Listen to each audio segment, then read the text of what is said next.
Alors, lorsqu'un décès survient, la famille ou des proches prennent contact avec les pompes funèbres. Pendant ce premier contact téléphonique, un entretien est fixé avec un assistant funéraire. Ensuite, le personnel des pompes funèbres ira chercher la personne décédée, soit à l'hôpital, soit à la maison ou dans un établissement médico-social. La personne est ensuite conduite à la chapelle Saint-Roch où elle sera préparée, où elle sera habillée et elle reposera dans une de nos chambres funéraires, dans une de nos cryptes. Lorsque l'assistant funéraire rencontre la famille, c'est à ce moment-là qu'est fixé également le jour, le lieu de la cérémonie. Et c'est au cours de cet entretien-là que les aspects administratifs sont aussi expliqués à la famille.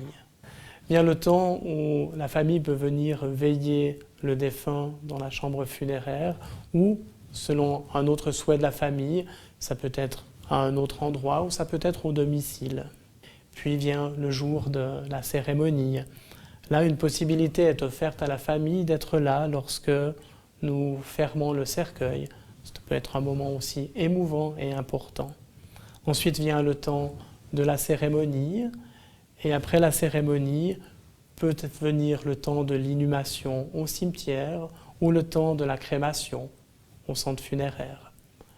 Lorsqu'une famille a choisi la crémation, nous nous retrouvons quelques jours après pour le dépôt des cendres, ceci dans un cimetière, où les cendres peuvent être aussi amenées à domicile pour les remettre à la famille.